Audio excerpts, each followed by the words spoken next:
What if the most terrifying moments of your life started with something ordinary, a pizza delivery, a quiet apartment, or a hike with a friend? These aren't ghost stories made up around a campfire. These are chilling, real-life accounts from people who were simply in the wrong place at the wrong time. And what happened next will stay with them forever and might just keep you up at night. Stay with us as we unravel real horror stories, all with one thing in common: they begin in the real world and spiral into unimaginable fear. Asterisk, I was just delivering pizzas on the night before Halloween. The air was crisp, the sky bruised with early twilight, and I was clocked in at Tony's Pizzeria, a cozy little place known for its killer crust and haunted delivery routes.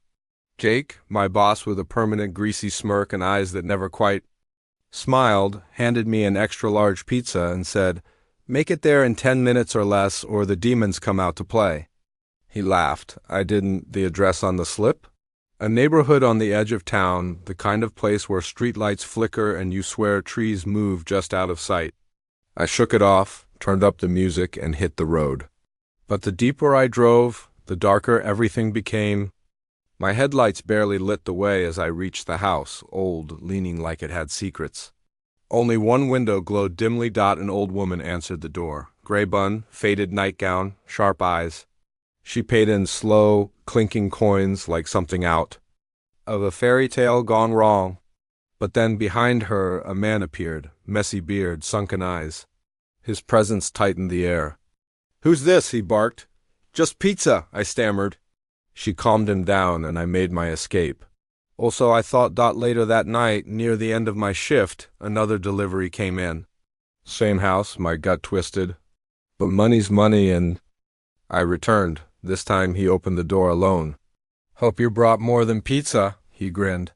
And like an idiot, I stepped inside. The door slammed shut, musty air, flickering lights. No sign of the woman. He said she was resting. Then came the noise, a groan from another room. "She's fine," he said, ripping the pizza from my hands. "But you won't be if you don't sit down." I ran. Door jammed. Heart thudding. I threw myself at it. It gave.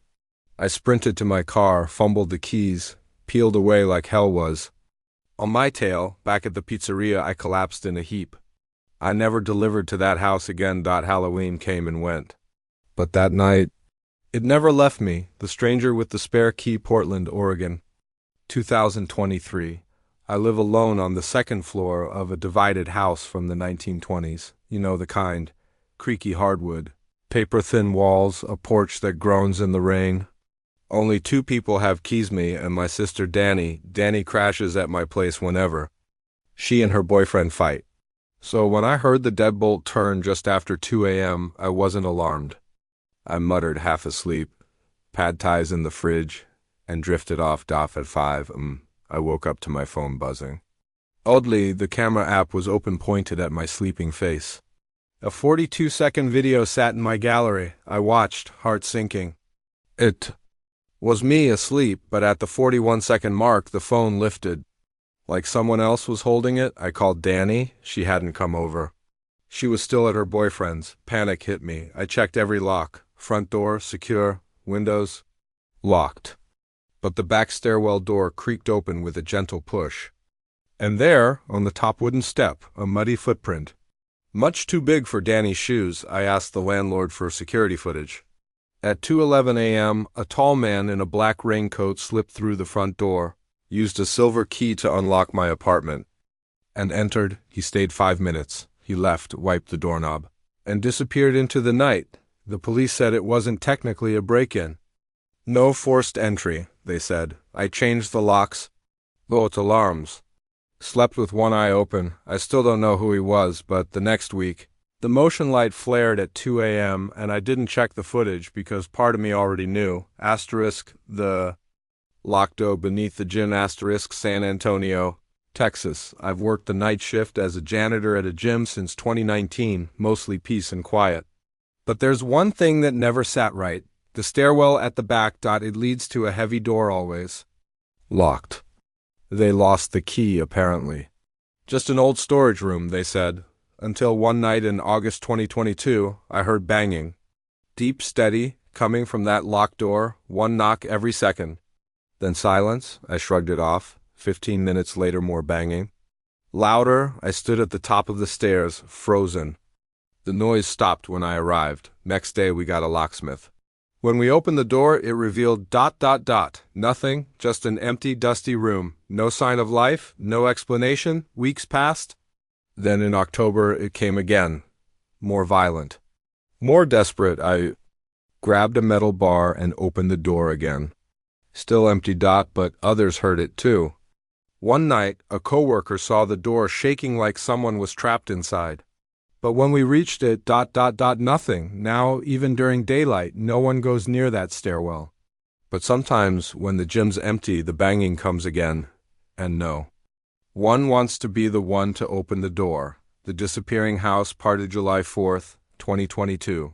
Garden Grove, California. A guy from my sociology class invited me to a party. I didn't know him well, but the promise of fireworks and food was enough. The house was in a quiet cul-de-sac, normal, music played, beer flowed, people laughed. But something felt off by midnight. Most guests had left. I took a drink someone handed me, metallic, sweet, strange. Everything blurred. Next thing I knew, it was morning.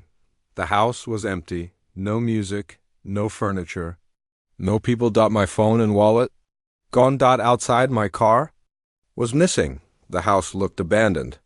A for rent sign lay face down. Neighbors barely remembered a party later that month. My missing car appeared online being sold for parts. Then I got a text. Fun night, right? No name. No reply, and no sign of that house party ever again. The boy at the window, suburbs of New Jersey. I was 12, home alone while my parents were out. Around 10 p.m., the phone rang.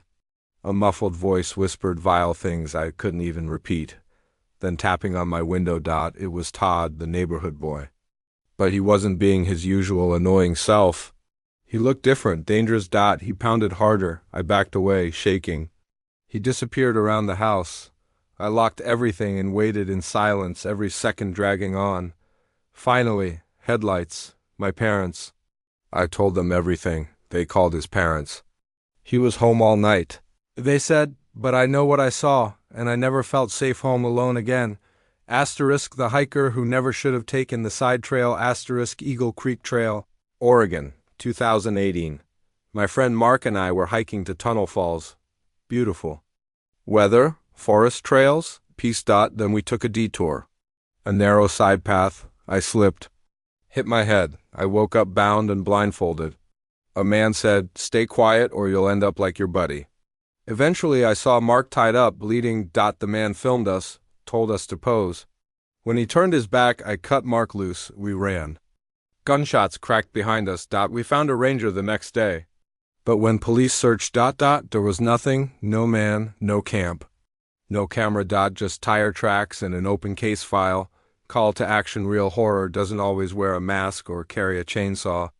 Sometimes it hides in the ordinary, a friendly invitation, a familiar neighborhood, a routine shift. If these stories chilled you, imagine what else is out there lurking, waiting, watching. Don't let the dark catch you alone. Like this video if these stories gave you goosebumps. Comment your own creepy experience. We might feature it in a future episode. And subscribe for more real horror stories every week. You never know. The next story might be yours.